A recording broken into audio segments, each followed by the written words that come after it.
Hey guys, what's up? Welcome back here to today's edition of Intuitive Angling. And man, I really appreciate you guys coming by the channel to spend some time with me on the video. Always appreciate that. And if you're new to Intuitive Angling, welcome, and also welcome back all the regulars to the channel. I really appreciate it. Guys, today we're going to be talking about something I think this is probably the first YouTube video in the fishing genre to ever talk about it, and that is how your testosterone levels affect your bass fishing success. I thought about this and I've studied it a little bit over the years. I'm going to give you guys my opinion on that because I definitely think there's a correlation, and I think you may too after we get done talking about it here.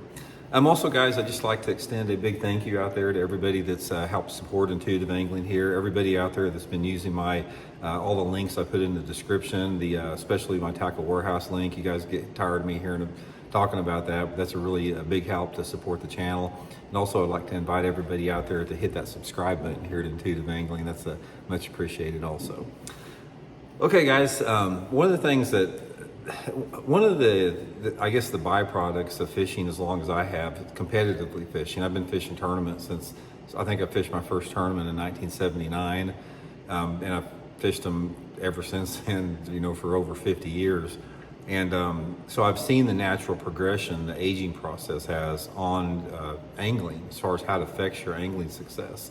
And it's real. There's something you can't deny. And there's sort of a paradox that exists here as an angler ages, because conventional wisdom would say the older you get and the more experience you get in bass fishing, the more you know about bass fishing and the better you'll get. But the reality of the situation is as you get older as an angler, you may intellectually know more and you may have more wisdom, but it doesn't necessarily translate to on the water success. That's why some of your best teachers, I don't care if it's a baseball coach or a professor in college or whatever, they may possess a lot more wisdom than people younger, but they can't execute that wisdom simply because of their aging process. It's the same in fishing, and I want to draw this correlation between testosterone levels and your fishing success as you get older. Now, I can remember back very well when I was in my late teens and early 20s when everybody's young and full of the vigor of life. You're young and dumb. You're just you haven't experienced the injustices that the world serves up to you later in life, and you're maxed out on testosterone during that period.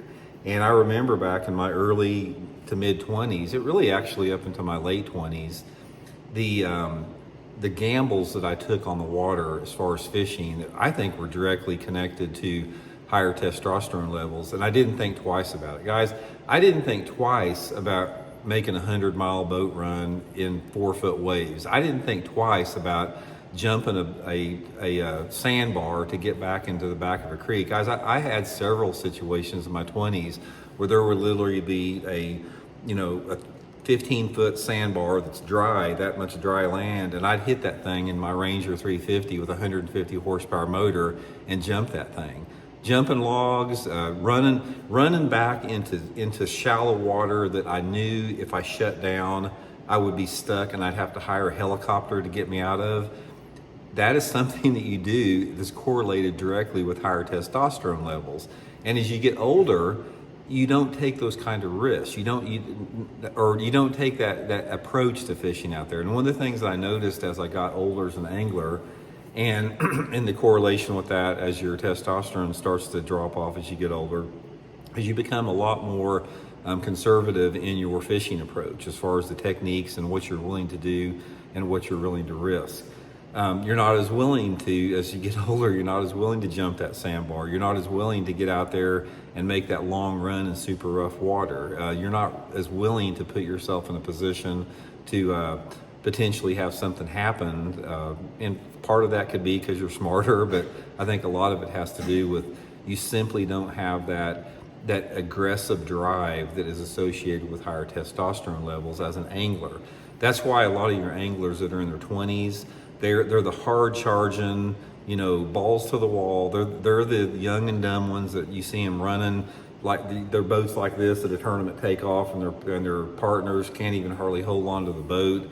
You see that a lot, but you don't see it as much when you get older. So here's what, that even that is a reality. So here's what I'm going to suggest as far as something that will allow you to keep doing well and keep catching fish as you get older and you have those correlating testosterone drops.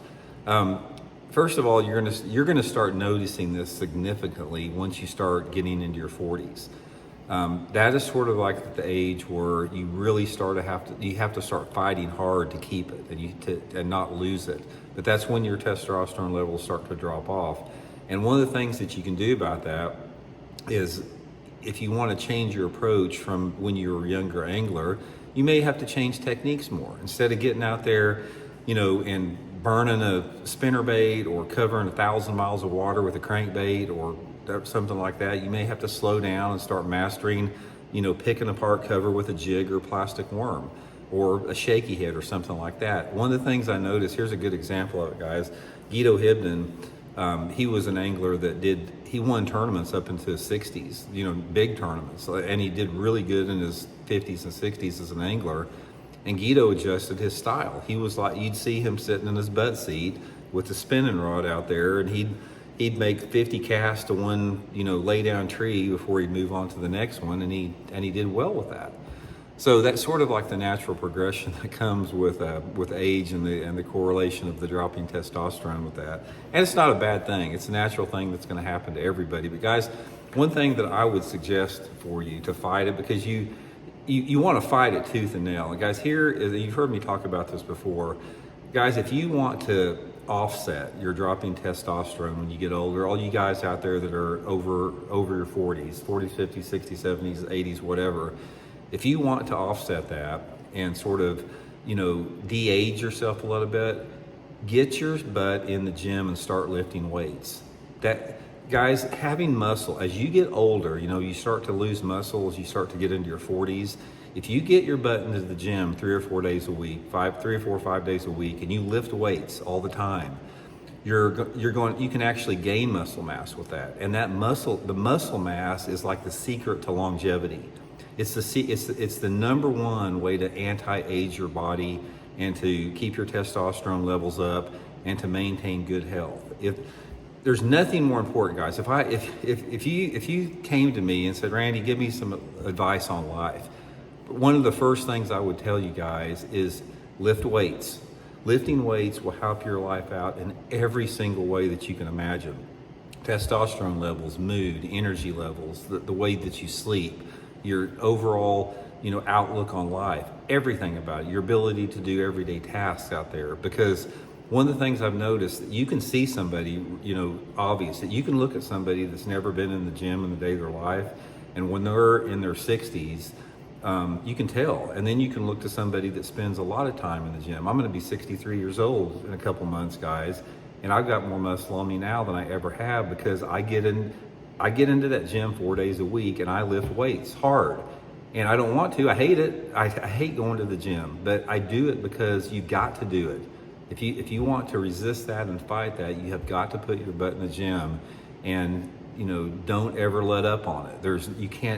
You'll never go wrong investing in your health. Besides, if you have any discretionary income whatsoever, spend it on a gym membership, preferably having some type of a trainer help you out, and you're not gonna have a better investment at all. Because here's the thing about it, guys.